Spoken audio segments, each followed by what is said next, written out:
Hi and welcome along to the All Guns Blazing podcast with my man DT. How you doing? What's that?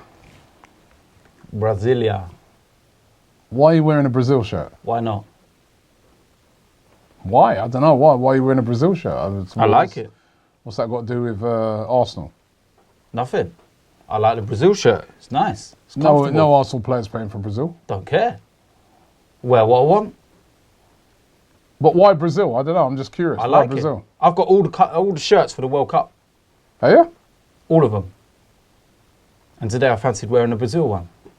Why you wear one with the Arsenal, England, Jack Wilshere, El Neni, Egypt. Jack Wilshere, we don't know if he's going to be at the World Cup and what the squad number is. England. We don't know. Only certain... You're from England. Only certain... You're English. So We're England top. So you can't wear a top from another country? Yeah, you can, but... What are you moaning for I'd normally equate it to the significance of your... So if you had an Egypt top, El Neni, or a Switzerland top, maybe I'll get an Granit Egypt top Xhaka. with Mo Salah on it. Salah. Quality player. He is a quality player, but what's that got to do with you? What's it got to do with you if I do that? I'm just saying, I thought you'd have an Arsenal player on it. El Neni. Do what I want. Switzerland top with Granit Xhaka on the back, a French top with Koscielny on it. Not a Brazil, that's Maybe what I'm I'll just get saying. a French shirt with Giroud on it. Giroud don't play for us no more. But again, what's it got to do with you? It's just a bit random. You know what I mean? I don't know. I like Brazil, it. I we like ain't it. got no Brazilian. I like Brazil. Because what I did was, right, I love Brazil, but I didn't get all the home shirts. I got which ones I liked out of all of them. Right. Yeah. From when I was younger, I've got Brazil shirts with Pele on it. Mm-hmm. And now it's gone down to the likes of Neymar. I've got Argentina shirts with Diego Maradona on them. Now it's Lionel Messi. I got the Argentina shirt, but I didn't like the home one, the blue and white one. I got the away one, which is the black one, because I like the style of it. So you got Argentina one? Yeah, black one. You got back on that one? Messi. Okay. So Pochettino on the back. You think Portugal? I've got Portugal shirts from back in the day with Eusebio. Right. Now it's Ronaldo. So England, from my first memories of England and stuff, is when Ian Wright was playing and stuff like that. And how much you loved him, or even Gaza, even though he was Spurs. Gaza? Spurs? Listen, he epitomised England for me. Loved his country. Wore his heart on his sleeve. All right. And we had this discussion in last week. So would you have one with Harry Kane on the back now? No. I don't know, it's just a bit random, you know what I mean? Just Brazil. Well, no. I mean, and there's nothing wrong with Brazil. I love Brazil, but... The England one, I don't like I just don't like the style and the way it fits the white England shirt. No, but I just don't like it. Get the red one? No, it ain't out yet. Red one ain't out. So what I've done in the meantime... You've got a blue one as well? Not for the World Cup, it's just red and... Actually, I like the England... I think that should have been the kit, the training kit. Yeah, the training kit. I bought that with the blue and the red across it, like the kind of flash fire. I didn't know you were such a connoisseur for anything else apart from Arsenal. Yeah, man. I like my shirts, man. I love football shirts and stuff. Literally, when it comes to English team, like any club tie, should we say, literally Arsenal. It's the only shirt I've got. Literally. Yeah. But when it comes to nationalities, got shirts from all teams all around the world. So, and got to get a Nigeria shirt? Yeah, but it ain't out yet. Doesn't come out till June. Mm-hmm. So I've already... But you prefer the away ones? The away no, it depends. It was like, I looked at the Argentina one, for example, and I know the blue and white stripes is so iconic with Argentina. Like the yellow is for Brazil. But I like this one. I like the blue. And I was like, that's really nice. And I was like, you know what? I'm not going to do what everyone else might do, which is buy a yellow one. Plus, I'm also thinking, you know what? In the summertime, sun's out, wearing a yellow top, flies all around you.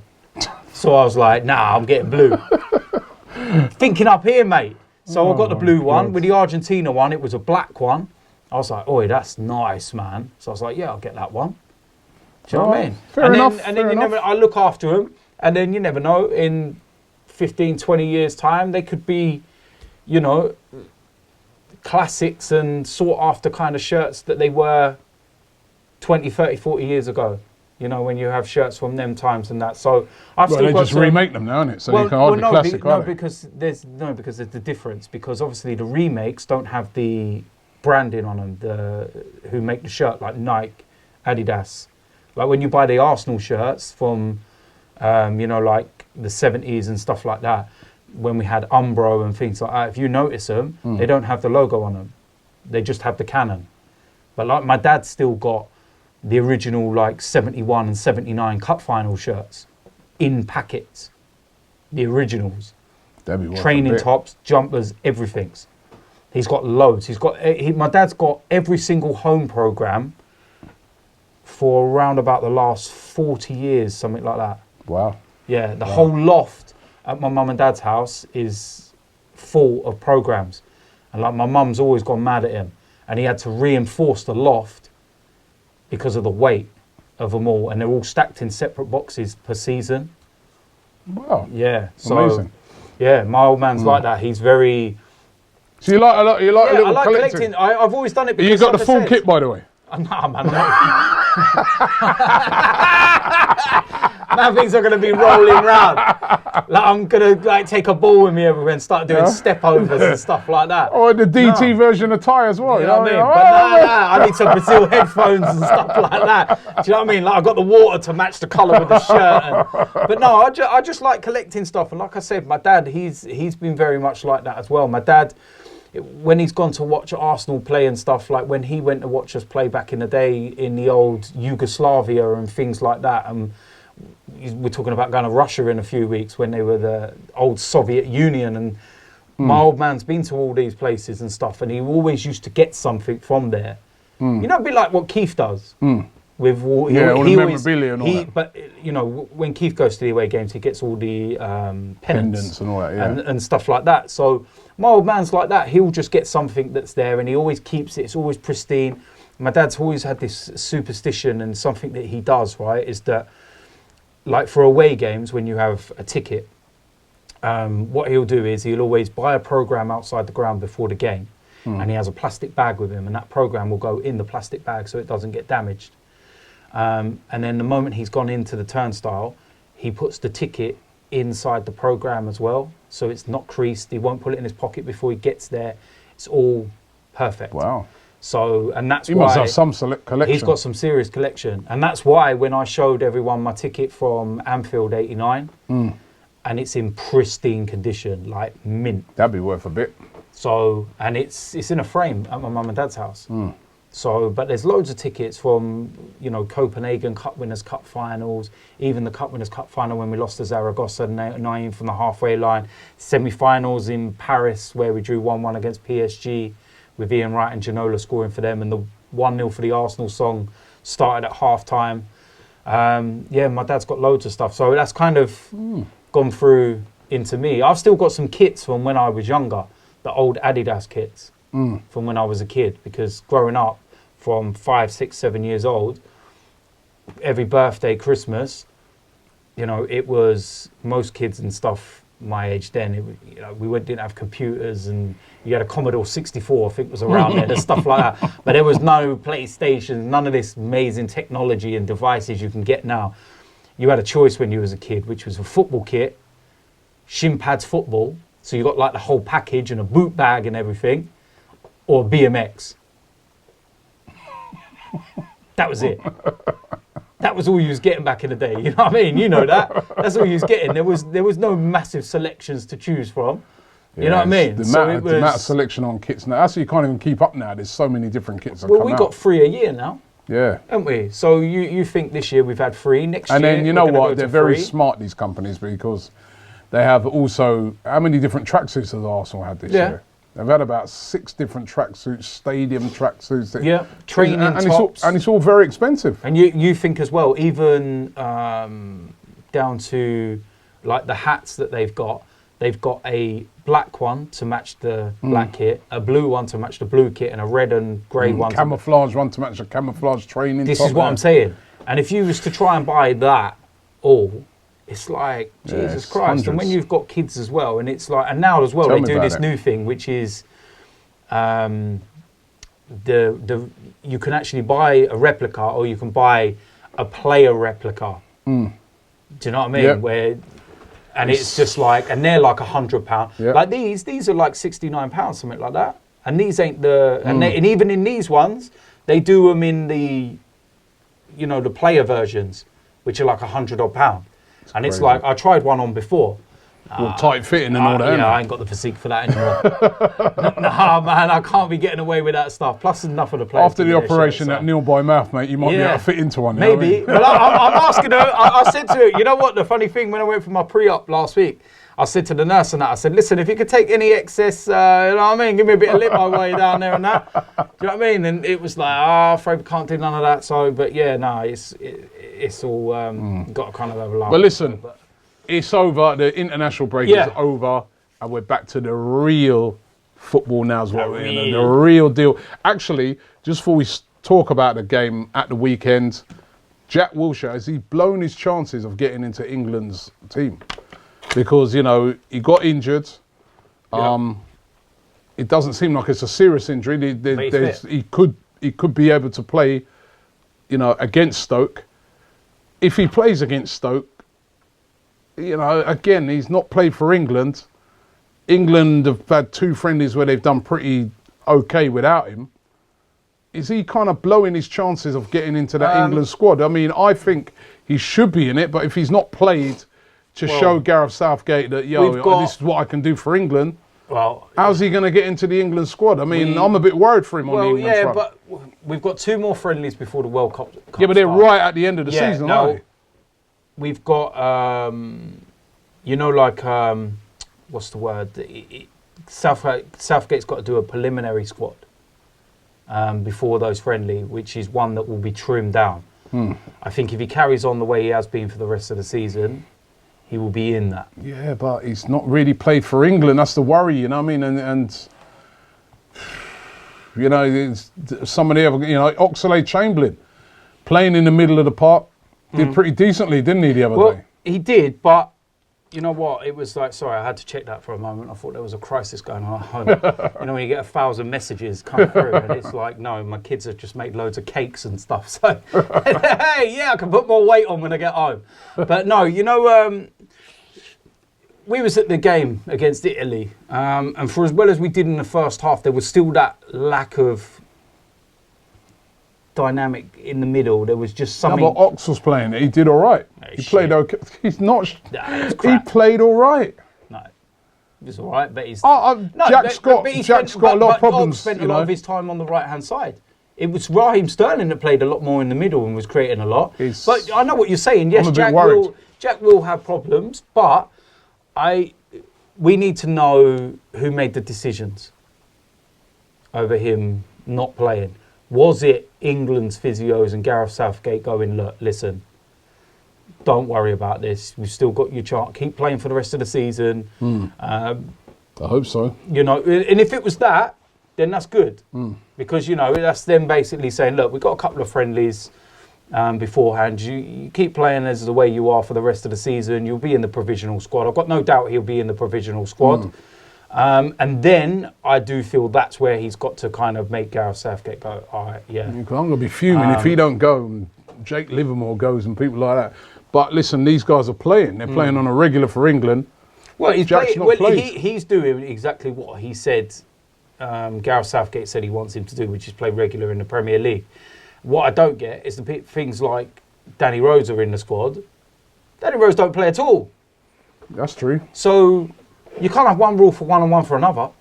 If you're turning around to Jack Wilshere... But then Danny Rose didn't start, did he? Remember, he was a... No, but he's in the squad. The reason why Jack Wilshere wasn't in none of the previous squads... Right, remember the last one from the last international break? We were going, Jack should be called up by now. He's got a good run of games behind him. Been playing well in the Europa, been playing well in the Carabao.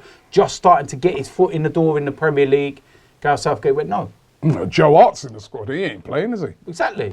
So... Do you know what I mean? And he's been crap at West Ham. Well, he ain't even played. Well, and at the end of the day, you look at, that's going to be the biggest debate of the season, that one will be, over who goes in goal for England. For me, it's Butland right now. Pickford's in front of him right now. Well, yeah, it's a toss-up between the pair of them, but, I rate Butland.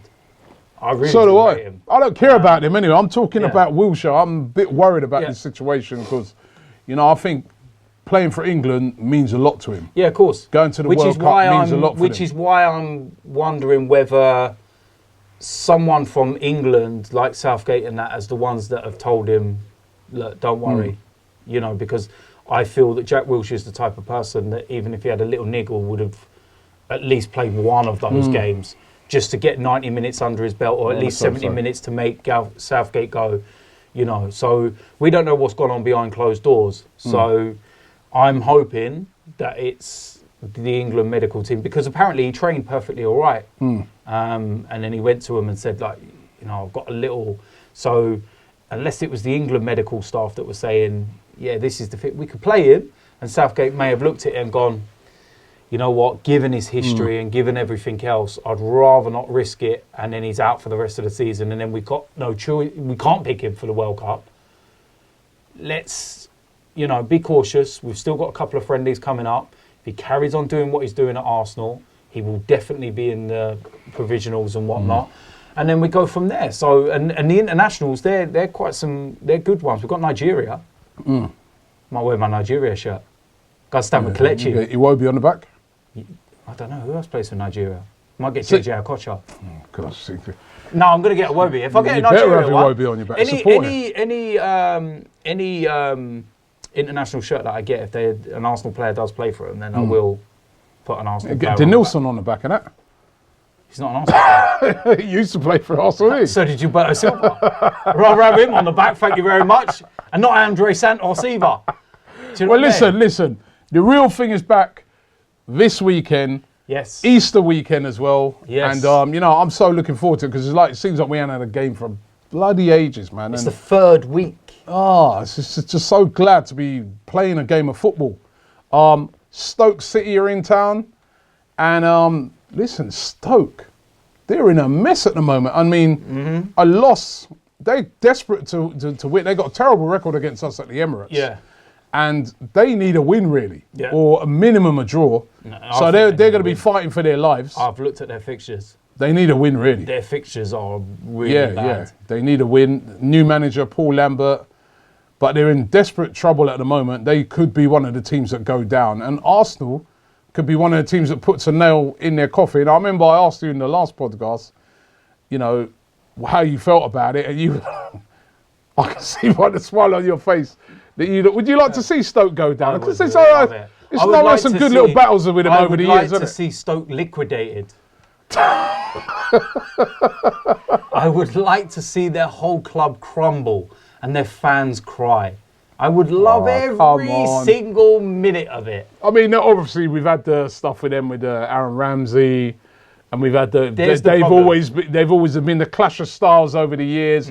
Remember when it was Fabregas who called them the rugby team. Well, listen, that's not my problem. We've had some good clashes over the years, haven't we? My issue, right, is not I thought the banter with Wenger was funny. Where they will get up and wave and all that. Do the Wenger. So it was like, you know what, there was nothing derogatory about it. There was nothing rude about it. You go to some clubs. Let's all do the Wenger. You know what I mean? So it was fun. There was nothing wrong with that. You go to some clubs and some of the derogatory things that they sing about Arsene Wenger. So no problem with that. No problem. If they wanted to win games by launching a throw in the box, like they used to. I remember that. Cool. That's Rory fine. Delap. Whatever way they're going to do it, they're going to do it. My issue is not the fact that Ryan Shawcross broke Aaron Ramsey's leg, all right? Do I think he meant it? No. Was it reckless? Yes. Could it have ruined his career? Yes. It was the fans that did it for me. The way they started booing Ramsey, abusing him. I remember being at Stoke and they started singing about Aaron Ramsey walks with a limp. Yeah, well, it's not all of them though, is it? There's a lot of them. It's not all of them. It's a lot of them. Loud chants. You were there. I've heard it. I heard it. So, sorry. Stoke get relegated. Bye-bye. See you later. You'd be happy. Yep. Off you go. Said it at Wembley. Go and join Saracens and Harlequins and the rest of the rugby teams. You know what I mean? Could care less. And I, you know, even when we spoke at Wembley and that video came out and we'd mentioned it, I ain't seen an Arsenal fan that disagrees. The only thing is, though, with Stoke, right, is that, as I said, I've kind of enjoyed the clash of styles over the years. It's almost like they treat playing Arsenal. I remember speaking to Elliot from the Beer Pit. Yeah. And he said to me, he goes, it's almost like a local derby because they don't have a derby game. Because, you know, Port Vale and that, they're not in the same, well, they might soon be in similar divisions, but they're not in their division. They don't really, you know, I suppose the nearest team to them, what would it be? West Brom? Leicester? That would be like their, you know, they don't really have a derby game. St. Helens or something? So the game they look at as the real game that they really, it's like a derby game for them. And that's really when we go to their places, when we play them. Yeah. Because there's always been that clash of stars. Like you said, you've had Rory Delap in the past with those long throws, that Pulis. And they used to basically just go long ball against us. And they used to, at their place, you know, they used to do all right against us. Yeah. You know, had a great record against us up until recent times. And I don't know, that rivalry will be kind of gone. So? Because I know what you say about the fans and the whole situation with Ramsey. But I must say that I've never been to Stoke, even though there's that big rivalry between us. I've never been up there and like sense animosity from the fans. Like, you know, like you go to Tottenham and, you know, at any given moment it could kick off. I've never felt like that at Stoke. No, it's always then, their fans have always been all right outside the game. It's always banter. But it's the same at any other ground. No, but what I'm saying is with their fans, it's always been banter. It's always been proper football banter. All right, yes, you're right about those chants, but that's why I kind of give them a bit of a pass in a way. I'm not, because outside the ground, around the ground, when you see Stoke fans, it's always been done the right way outside, fan to fan. It's not kicked off. It's not. You know. Oh well. But you like to see them. You're very unforgiving. You don't. I'd you love want to them see them do exactly what Sunderland are doing right now. Get to the Championship. Look like they're going to get relegated to League One. Bye bye. Spiral. You all the hate way Stoke, down. don't you? Hate them. Hate them. I've been there and witnessed all this stuff. I've seen it. Have you ever been to Stoke and like their fans had any grief of any of their fans? You haven't, have you? Well, no, I've sat next to them by where the thing is, and they all look like something from Walking Dead.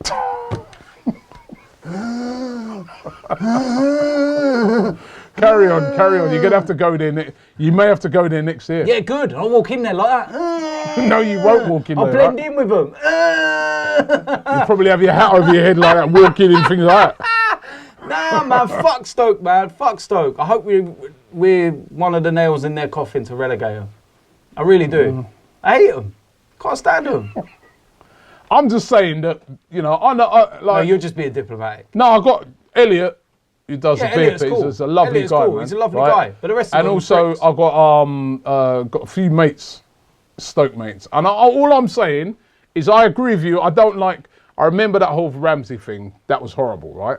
But the only thing I'm saying is, when I think about Stoke, I kind of like that rivalry between us, yeah? The clash of styles and that. I kind of like that. That's cool. And I'm saying that I've never been up there and had a problem. I've never seen other Arsenal fans go up there and have a problem with Stoke fans. It's not that animosity where... Well, maybe we can draw them in the FA Cup or the Carabao Cup. And then you can get your wish. No, listen. If they go, they go. You know, that's they go. We need the 3 point. Well, we don't. I might even drive up to Stoke if they get relegated. Just drive around the stadium, bibbing my horn, watch them all coming out of their houses. You carry on. You're gonna be Daddy. Nah, fuck Stoke, man. Let them go. Let them go, man. I couldn't care less. Let them go. Don't care. And I'll tell you what, we've got now. You know, the players are going to be chomping at the bit for Arsenal in that game, because we haven't, like you said, we hadn't had a game for a couple of weeks. Lacazette's back in training. Yep. Aaron Ramsey is back in training. You know he's going to be chomping at the bit. He'll have no sympathy trying to send them down as well. You know, of course, Aubameyang, who's been scoring goals. Mkhitaryan's been playing well. All of them will be really up for it. They've got the game next week as well against CSKA. You know, Stoke, I think Arsenal are going to be right up for this game. It's not going to be a stroll around. I think the players are going to be right up for this. I think that the involvement in the Europa League could kind of keep us on our toes. I'm finding it a bit weird. Like, I don't know what I'm kind of thinking for the rest of the season in the league, because... But we've got no chance of getting in that top four, really, have we? What I mean is, right, is because we're effectively saying, write the league off. Do what Man United did last year. Put all your eggs in the basket of the Europa League. So if you do that, and Wenger makes changes, give some young players chances here and there, and blood some, reserve players and whatnot. I don't think you'll do that. How do you react if you lose a game? Angry about it? No, but the thing is about it is I don't look on it like writing it off. I look on it and I look at the rest of the games that we've got from now till the end of the season. And apart from the Man United game away, they're games that I think they're winnable games. Yeah. And if you're going to win the Europa League, you need to go on a good run. You need to get your form up. You need to be performing well. You say that. I feel you say do. that, but go and look at Man United's league record. We're not Man United. I think no. Arsenal. But what I'm saying is, go and look at Man United's league record last season, and on the way, I think in between their semi-final, they played us as well. Semi-final, or just before the first leg, it was around that time, and we beat them quite convincingly 2-0 at the Emirates. And the players were walking around the pitch like they just didn't want to get involved. Yeah, but then they I don't know, man. I think that. Yeah, that was right near the end of the season. Right now, yes, there's still a long way to go. But I think if we get past CSKA, and then you get to the semi-finals, and then dependent on who you draw, let's say, for example, we get an Atletico, then I don't think the league game beforehand is going to risk anyone. Any big name. Yeah. So it's dependent on what's there. You know what I mean? But I feel that at the moment, we need to get, we've had Stoke through such a horrible time. And remember, a defeat against Stoke, for instance, could then bring the bad vibes back again. You say that, but we had all of the bad vibes leading up to the Milan game, and we turned them over 5-1. Yeah, we did. But what I'm saying is you don't want to be going into a CSKA. I know we don't. You want to keep some good vibes going now. You want to say, right, let's finish the season strongly. If we're going to win that trophy, you've got to get past better teams than Milan. You've got to get past RB Leipzig. You've got to get past... It's a catch-22. Because if we win the game against Stoke but then lose against CSKA... Yeah, of course. I hear you on that. You know what I mean? So it's kind of... But it's about keeping momentum going in the league. I know. I just think that we're too inconsistent aside. I'm still not counting my chickens. I'm still not getting ahead of myself. And you've got guys like Aubameyang who can't even play in the Europa. I still think that we're going to have a really tough test with CSKA. We're going to have a really tough test with them. I think this is why I said the home game is where we could really stamp our mark. That's where we could really, we need to try and win that big. Yeah, I said minimum 2-0. No away goals conceded, 2-goal cushion, perfect to go out to Russia. CSKA got a terrible record in England. Well, that's what I mean. And then you've got to think, until their Champions League game against Benfica in 2017, what's their goalkeeper's name? Akinfeev. And he hadn't kept a clean sheet in a Champions League game for years. It was like a huge record. He conceded a goal all the time. So they can be there to score against, definitely. And I know they knocked Lyon out in the last round. Yep. Lyon haven't been doing that great in the French league. Although Lyon were desperate to get to the final. It's in Lyon. So that was an impressive... What I mean nobody expected them to get through. Lyon still scored 3 past them over 2 legs. They beat them out in Russia. And I don't know what happened at Lyon. They just... The moment they went 3-1 down, even though they pulled it back to 3-2 and it was 3-3 on aggregate, they just couldn't get that last goal in the last 20 minutes. But... so it shows they can be got at. And we've got more firepower than Lyon have. What do you think on Sunday? What should he do with Lacazette? Because obviously, you've got Aubameyang who can't play against CSKA. Yeah. Lacazette can play against CSKA, but hasn't played for, over 6 weeks. So he needs some game time. Was Tottenham his last game? Yeah. So... Yeah, I said it. I done it in my preview as well, and I said that I would love to start him, and that selfish, tempting side of me to go alongside Aubameyang, and that would be just on the bench. Give him 20, 25 minutes, just to blow off the cobwebs, and then let him loose on Thursday night because we need him. Would you rest any players ahead of that CSKA game, or would you just go? Full team, full strength team against Stoke. In my preview, I done my predicted 1 to 11, and I said that I want Monreal to play because he's been injured a lot recently, so he hasn't played a lot of games. So it'd be good for him to get some more minutes under his belt. Kolasinac came off in their friendly as well. So we don't know how that is. I wanted Bellerin to start because he's recently come back from an injury. So and he hasn't been on international duty, which is something that you've got to take into consideration. I was going to take Koscielny out of the Stoke game based on his constant problems with his Achilles. So save him for Thursday. Keep Mustafi there. Keep checking goal. I was going to take Granit Xhaka out based on the fact that he played 2 international games. So he's played a lot of football. No, good goal. So I was going to take him out and replace him with El Neni. I wasn't going to risk Aaron Ramsey based on the fact he had a minor operation. He's just come back. So I was going to save him for Thursday. I was going to put Maitland-Niles in the centre. Jack Wilshere was going to start him. Mkhitaryan. Aubameyang. Yeah, a bit of a weak team, that, man. This Stoke. How's that weak team? I don't know, man. You're leaving out too many. You're leaving out a lot of the... What are you on about leaving out? Stoke are going to come. You're leaving out Granit Xhaka. Wait. You're leaving out Koscielny, right? Based on the fact that he's got a serious injury problem that he's had all year. Played for France 90 minutes. But that's why I'm saying, can he do the... because... why not? Because he's got an ongoing Achilles problem. And we know he doesn't even train properly because of the severity of it. So that's why I've left him out, right? Stoke are going to be Granit Xhaka, guns blazing. I pulled him out, the guy that you slagged off all season anyway. I've slagged him off all season. Shut up, man. You slagged him off all season. No, I haven't.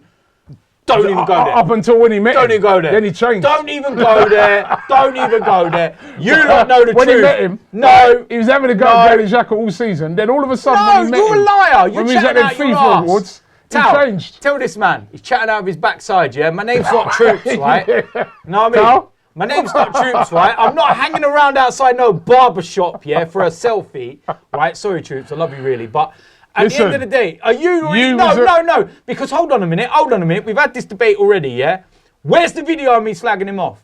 I'm going to dig it out. Yeah, dig it out. I'm going to dig it out, And then while you're there, go dig yourself out of that hole. I'm going to dig it out. Because you will not see any of me. I'm going to find it. I'm going to find the video. Right? A week before we met Xhaka, Troops was the one that turned around in an interview and turned around and I know about Troops. So what about you too? No, I've been supporting him. There's a tweet come up from not too long, from a year or so ago when Granit Xhaka signed and everyone's been trying to use it against me. Even Claude brought it up. No, even Claude brought it. Wait, listen first. All of a sudden the tweets come up. Listen first. The tweet said, right, that I think Granit Xhaka will be the future captain of Arsenal and he could be as important to us in years to come as the likes of Vieira and Petit.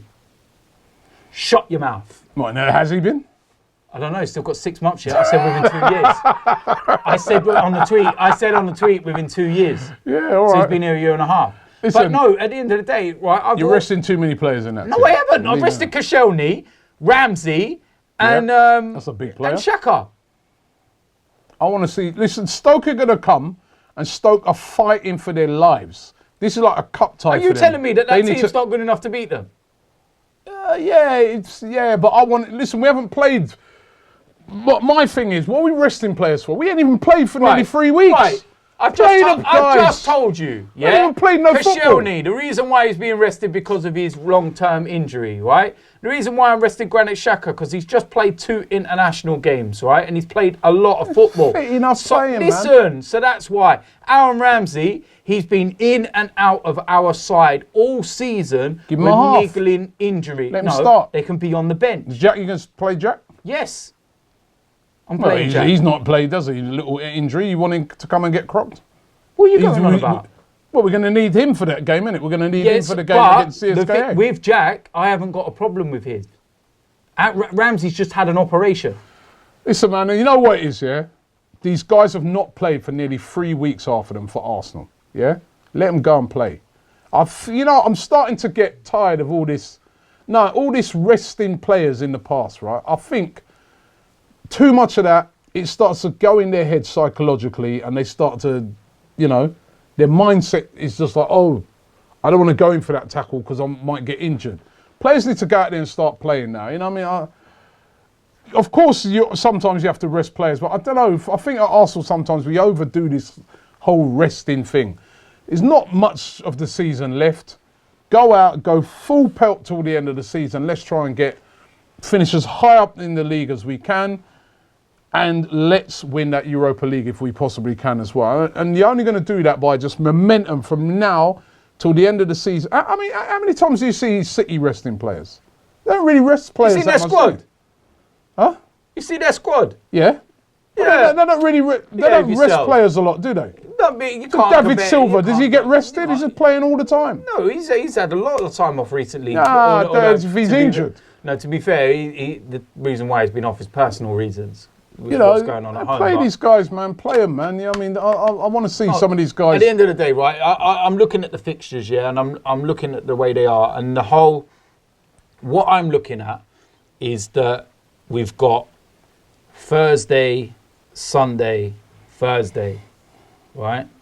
So, well, technically we've got Sunday, Thursday, Sunday, Thursday. So that's the same as Thursday, Sunday, Thursday, Sunday. No, I said 3. I'm doing from this Sunday. I didn't include this Sunday's game. But what I'm saying is that we're not going to have the same 11 for all 4 of those games. So you look at them and you prioritise and go, right, the Europa League games are the 2 priorities. They're the 2 priority games. They're the ones, because that's our avenue back into the Champions League. What anyone says, Europa League right now for Arsenal Football Club is more important than the Premier League. Yeah, by the way, did you have Welbeck starting? No. So you wouldn't start Welbeck in the team? No. So what did I have? Was that 4, 7? Oh, Ozil. Sorry. Yeah, Ozil. So you wouldn't. All right. Yeah. No Welbeck though. No. Why? He's not really played, has he? Let's not go there. Let's talk what we were just saying. Right, the Europa League is the 2 most important things. Right, they're the 2 most important games, right? Because that's what's going to get us back in the Champions League. Slagging off Welbeck now as well. No, I didn't. I said let's not go there. Don't try and cause controversy. Right? You just want to. You're the one who said to me. Watch this video, yeah. Watch this video. Turn around and be like the title. You're obsessed with titles. DT hates Welbeck. Listen, look, listen. The way you have a go at him sometimes, I'm going to have to wonder. Oh, shut your face, Will. I have to, you know what I mean? Why is it Welbeck's? We're not going there. I'm not having him in my team. That is my team selection. So what have you got? Hold on, wait. So what have you gone? You've gone check-in goal. 4. A back 4, yeah? Yeah. Monreal, who's also just coming back off an injury, isn't he? He was injured back in the last game. His back was feeling that. Yeah, but because he came off early in that game, didn't he? Didn't he? Lord, I told you the reason. He's a vital guy for. The reason why he's playing is because he hasn't played a lot of football and he has to get some minutes under his belt. Monreal. Same with Hector Bellerin. Then you've got. I put Callum Chambers and Mustafi. All right. Because Colin Chambers seems to be more up against guys like Shaqiri. He's a good player, that guy. He's been scoring a lot of goals. Then who's sitting in front of them? El Neni. Right. And then Maitland-Niles and Wilshere. So he plays a 3. So Maitland-Niles can... Maitland-Niles didn't look too great the last time he was in the middle. He got substituted at half-time. Well, at the end of the day... He looked better playing on the wings, like right back or left back. Well, that's where I'm putting him. In his preferred position, so in there, and then we play with a 3 in front of that, which is your Ozil,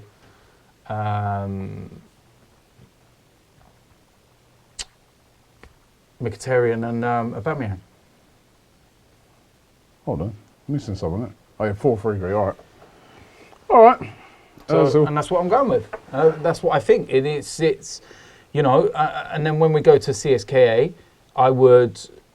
Bring Koscielny back. Czech will come out and Ospina will go in goal. based on that's what happens anyway. So we're not even worth debating that. Plus, we get to sing that song again. Oh, Spina. So yeah, that's the good thing about that. Ramsey would come in ahead of Maitland-Niles. Xhaka would come back in ahead of El Neni, and Lacazette ahead of. The last thing you just said, you didn't have Wilshere in it. Yeah, I did. The three in the middle. El Neni. Yeah. Maitland-Niles, Wilshere. Okay. Yeah, and then so Ramsey would come back in, Xhaka would come in, so those two there, and then Lacazette would replace Aubameyang, and then you would have Ozil and Mkhitaryan. No, I don't like seeing Ozil out on the wing. No, he would play just sort of behind. He drifts. He spends. So who's on the wing then? Who's giving us the width?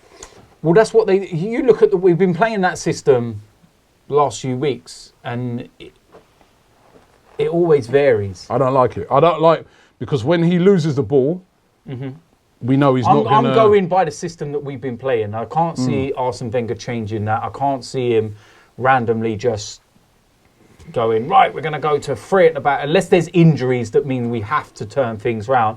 With that basis of an 11, that's kind of what I would go with. Kind of preempting what he would pick formation-wise. It's not about whether we like it or not. It's about that's what I kind of feel that he will go with. Do you care what happens in the league then, from now till the end of the season? I care because I don't want us to lose games. I never want us to lose games, and I want us to have a really strong finish to the end of the season. But if you was to turn around to me right now, for example, and say you're going to lose X amount of games, you're going to finish 7th, Burnley will go above you, but you'll win the Europa League and get back in the Champions League, I'll take your hand off. One other thing I want to ask you, El Neni has got a new contract. Yeah. Jack's one hasn't been sorted out yet. No, not yet. But they sorted out El Neni's one. Yeah. You happy with that? Yeah. Do you think, El Neni deserves a new contract? Has he done enough to earn a new contract at the club? Is he the calibre of player that you think we need at Arsenal? You're not going to have, how many people are in a squad? 22 to 25, something like that. You're not going to have 22 to 25 elite players, world class, amazing. You're going to have, you probably wouldn't even have half of the 11 being world class. You look at Man City, there's still players that start in their 11 that I wouldn't regard as world class. What's his name? Fabian Delph playing at left back. It's not world class. I don't think Otamendi's world class. Still think there's errors in him, and it's so there's players within every squad that do the job. El Neni is never going to be that player that plays week in, week out, and takes you to a different level. But he's a player that goes about his business, does his job, and can come in and do it effectively. And he's not someone that's going to sit and moan about it. Sometimes he doesn't play games, he's on the bench. Sometimes he ain't even on the bench. He's not even in the squad. Never moans, never sulks, never causes problems, always got a smile on his face, like he's the happiest man in the world. I don't know whether it's just an Egyptian thing, because you look at Salah as well. He looks like the most happiest and lovable guy ever. I want to hate him. About 40 no, goals, but you see other players like at Liverpool and stuff, and you want to hate people and stuff. I can't hate Mohamed Salah. I honestly can't. I love the guy, and I think he's such a talent, and what he's done this season. Next year will be a big year for him, because he's set a bar. So if he doesn't get near that, then you're going to go, maybe it's just a one season thing, or so. But we'll talk about that another time. But yeah, maybe that's an Egyptian thing. Maybe they're just happy with life. Why ain't Jack's thing been sorted out yet? I don't know. Let me give him a ring. I don't know. But it's starting to get down to the wire now. Yeah, it is. Well, come May, we're just about to go into April. That's in a month's time. He can go and sign for whoever he wants. He can pre-contract sign anyone. He can do a foreign side right now. Yeah. Come the end of the season, he's open to speak to whoever. He's no longer an Arsenal player. No. His contract is up, so they have to make a decision. You stay the day after that. You here or you gone. Yeah, well, it is. I understand that they're not very happy, Yeah, well, with the content. I mean, we're hearing a lot of stuff from media. None of us know. I'd love to meet Jack again now, so I could have a chat with him. I can tell you, right, from what I've heard, very good source I got, they're not happy. They're not happy. What I've been told, yeah, is that he 100% wants to sign. He loves Arsenal Football Club. We all know that. We can see it. Yeah. He wants to sign. Yeah. Right? He wants to sign. But they're not happy with what they've been offered. Yeah. They're not happy. As a matter of fact, not only are they not happy, they're quite upset with what they've been offered. And something needs to be. I know Arsene Wenger came out the other day and said, listen, it's almost like he was kind of saying, I'm personally intervening in this to make sure it gets done. Yeah. But it's still not done. No, it isn't. El Nenny's one gets done. Oh, and El Nenny looks like someone that's just had a contract put in front of him and he's gone, yeah, cool, sweet, smile on his face and just gone, yeah, because he's just happy Jack with what Wilshere, he's doing. I think it was Lee who was pointing out to me, Lee Gunner the other day was pointing out to me and saying that actually when people talk about the injuries to Jack, he's actually been injured less than Aaron Ramsey over the past couple of seasons. Yeah. He's not really been injured much this season at all, has he? He's, apart from this thing here for England, I think there was one other little niggle. I think he's played in 35 games this season. So what's this injury clause thing they're trying to write in? When he was at Bournemouth last year, he played the majority of the season, only really picked up an injury near the end. We see the story like last week come out and that Arsene Wenger said to him, you can find a new club. Yeah, he told him that at the start of the season. I understand that being said at that time because they sent him on loan to see if he can stay fit and to see if he can get a season under his belt. And he ended up coming back to the club with a broken leg again. So I can fully understand why the club said... Yeah, at that time. But now he's all right. He's been playing week in, week out. He's the heartbeat of this club. He's the one player in this season where, fans have been very upset with the team that nobody's turned on, nobody's upset with, has showed the full commitment. Why is he not been signed? I think that he's going to be captain. He should be captain. No, but I honestly think because I've watched him recently with him being made captain, and it was quite telling against AC Milan. You asked for the armband. Well, not just that, but Arsene Wenger looked at the players that were out there, and you've got to think the experience that was on that pitch. He actually, in that game, came over, right, when Koscielny went off and came over and asked. And said that he wanted it. And Wenger even said as well that, he wasn't going to intervene and he has been made captain in other games. You've got a guy asking for the armband, and he ain't signed it. And that's ahead of some experienced players. You've got to wonder to yourself sometimes, we have a go at players and that, right? And, when they get kind of real arsey when their contracts are coming up and they start messing around a bit and start, now you can kind of see why, because it's almost as if the club knows that you're desperate to stay, then they just turn around and it's all on their side. They turn around and say, well, actually, we just offer him some rubbishy deal. He loves the club so much he'll sign. He kind of starting to appear like that to me. Give this guy the right and proper contract that he deserves.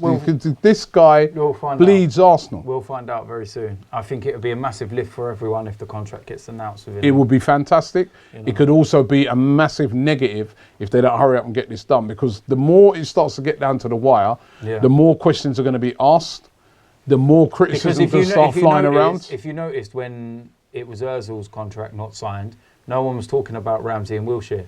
It was all Ozil.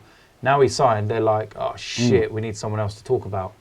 And then if he does sign, then we got Ramsey. Then you've got Ramsey to deal with. So because he's still got, he's just running out. He's going to have loads of teams coming in. He's got next year, but we don't want to go into the same scenario. I think I remember saying something like that about Alexis. Yeah, we don't want to go into all that again. I don't fancy Aaron Ramsey sitting there playing the piano. So predictions for the game, Arsenal versus Stoke, our first game in years, it seems. Yeah. But first game in a few weeks. Predictions. 5-1.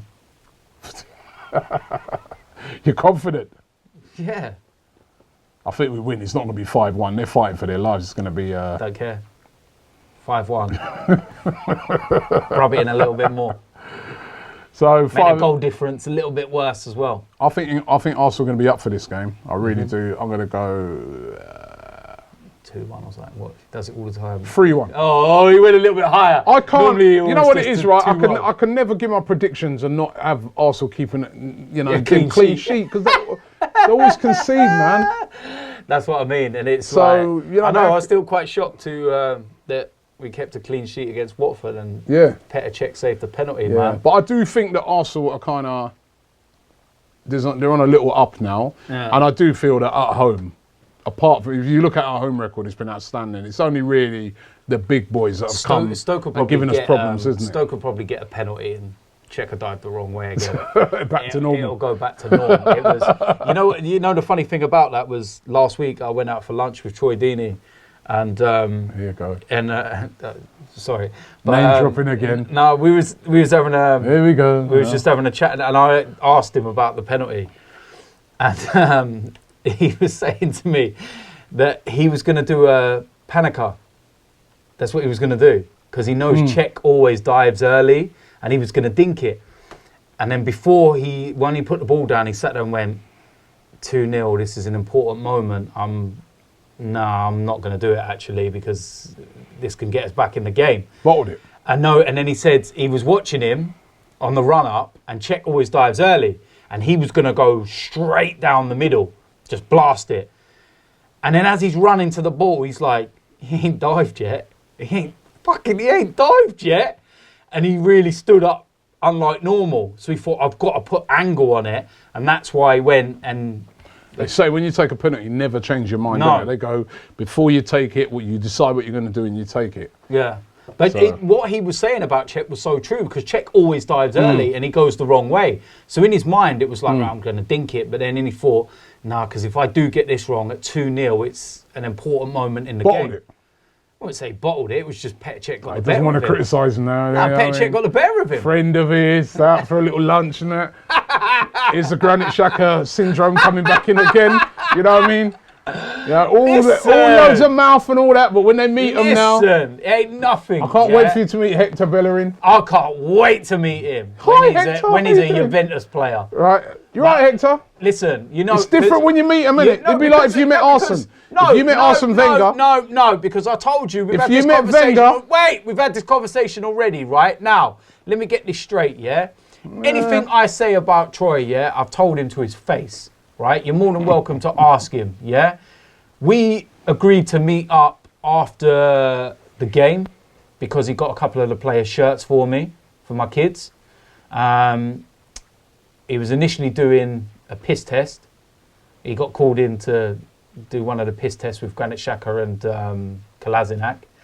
And then when he came out to see me, he got me the shirts. And then next thing, everyone saw us and just pounced and everything else. And I was messaging him, spoke to him, told him to his face straight after. He even said to me, he remembers because before the game, he turned around and said to me jokingly, he goes, "Whereabouts do you sit?" And I went, "North Bank." And I went, "You know where you scored last year?" Right? And he turned around and went, "Okay, that's good, because I know where to celebrate," yeah? When they got their first corner, I'm shouting all kinds of abuse at him. And he knew it was me. Shut your mouth, man. You stand there and do it. Give him a ring then and ask him. He'll tell you straight. I'll tell him straight. When they meet these guys, it's a different thing, isn't it? No, not at all. Granit Xhaka, Troy Deeney. You're getting the wrong Wenger. You're getting the wrong thing, right? No, first and foremost, right? Haven't met Wenger. But if you did. If I did, I would tell him straight. You would put a banner out, would you? I'd tell him straight why I want him out. You would have. I would tell him straight in a respectful manner why I want him to leave. You'd have so much respect for the guy that you would I would tell what part of I would tell him in a respectful manner. You'd be in awe. No, I wouldn't. No, I wouldn't. Honestly, when you meet the guy, he's you know, number one, his stature, he's a tall guy, and that you like. I remember when I met him, I was like, woof.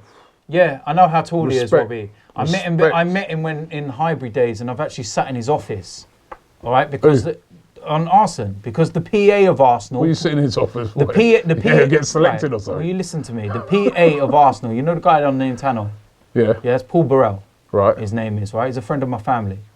Right, I've known through when he was on radio stations and everything else. He used to be on the old Chiltern radio. Right. You remember? Before it changed to Heart and everything, right? We were playing Everton at home. Now, do you remember next to the clock end, there used to be a little security box just on the right-hand side in the middle here, and the police were in this bit here, and he had this little section in the corner right here where he used to sit there and do all the announcements and that.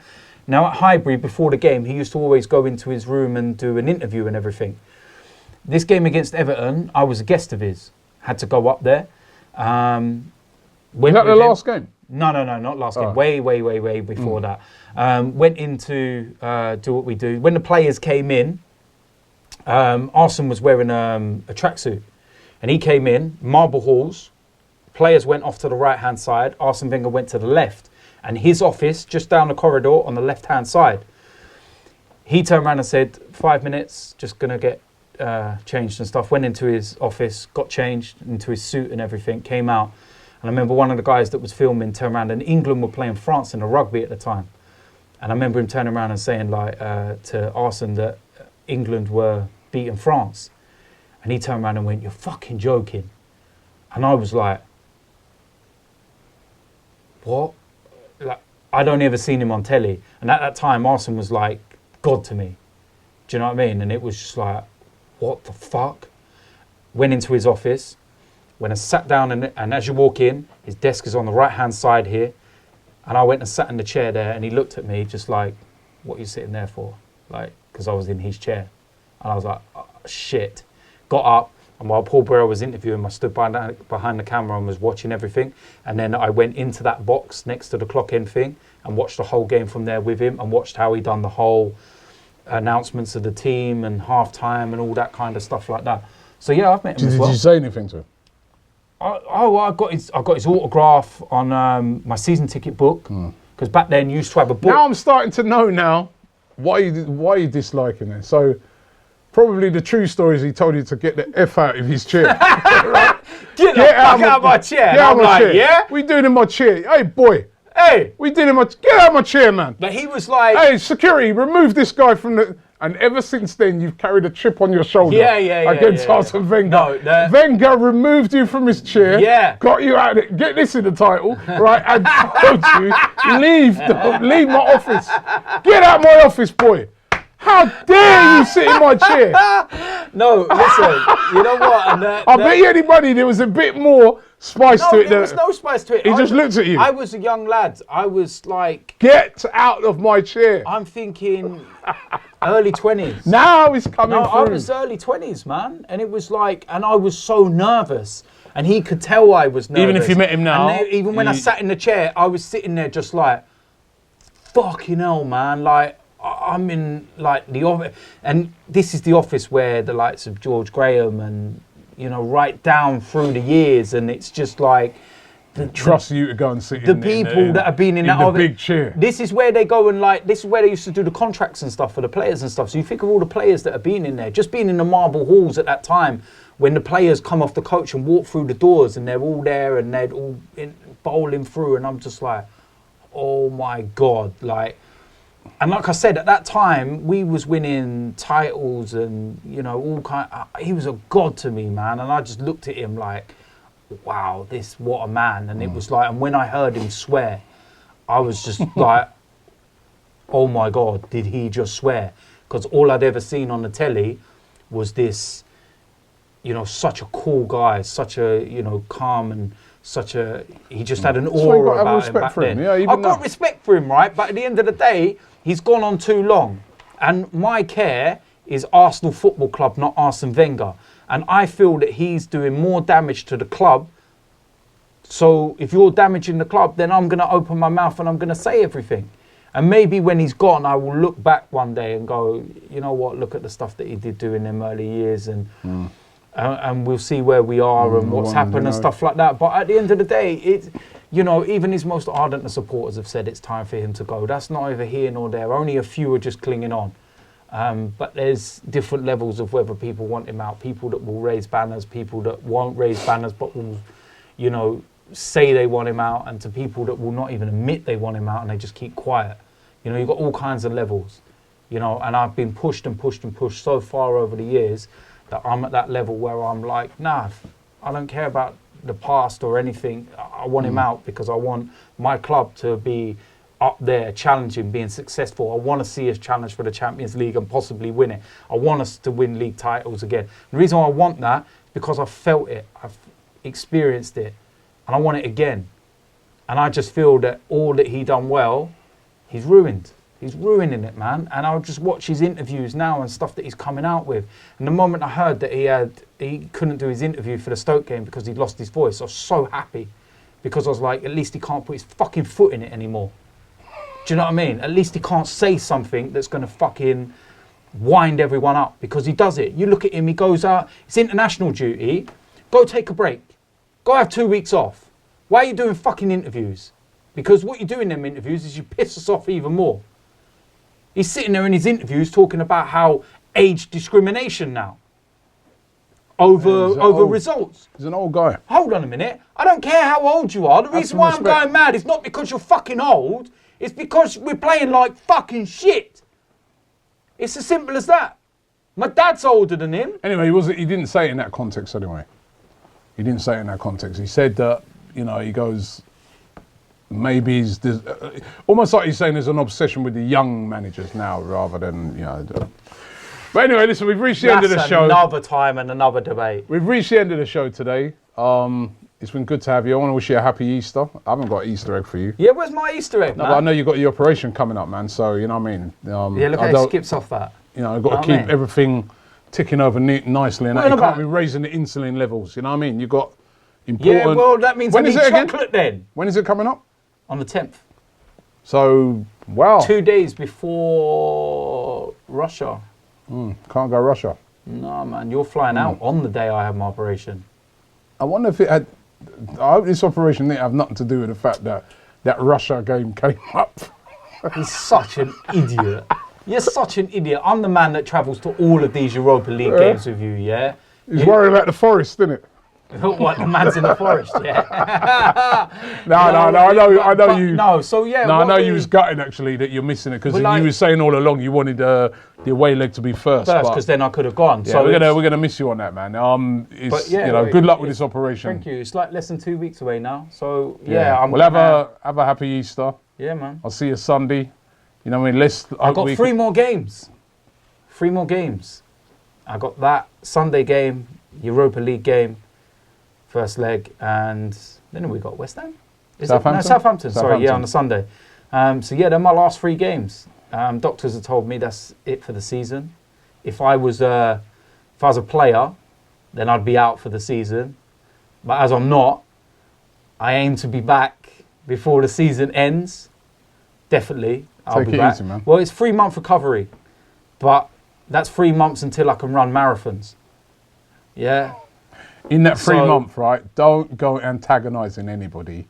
Once you're sitting on your bed. Listen, while I've got I forgot to ask if he behaved himself. No, but listen, Robbie, it's going to be worse. Yeah, that's what I'm saying. Exactly, I'm going to be high on morphine. Yeah. And I'm just going to be out of my nut, just tweeting everyone, yeah, suck your mothers, yeah, not with a care in the world. Well, you have to come back after that. Yeah, so but no, I've looked at the fixtures, and I know that I'm going to be missing Russia. I know that I'm going to be missing Newcastle away. Although 6 days after my operation ain't too bad, I might make Newcastle. No, I'm not going to make Newcastle. And then we've got the first leg of a semi-final if we get there. So I'm praying that's away, like home first. So I might make the away one. And then we got Man United. That's when I want to be back for, which is 19 days after my operation. The way you've been going over Man United, that might not be an advisable game for you. No, fuck that shit. I'll go in a wheelchair, man. And it's like, so yeah, man, it is what it is. And, at the end of the day, I joke about, and because that's how I deal with it. I'll be back when I'm medically fit and when I'm right. I'll definitely be back for next season, but I'm hoping to be back before the end of the year. And, even if I only come back for the Europa League final, what a way to come back. The Jack Wilshere fans. In a Brazil shirt. Injured. Right. Listen, we'll be back next week. Don't forget to subscribe. Don't forget you can download this podcast in the description below. Want to wish everybody a really happy Easter and looking forward to the game this weekend. Thank God the Premier League is back.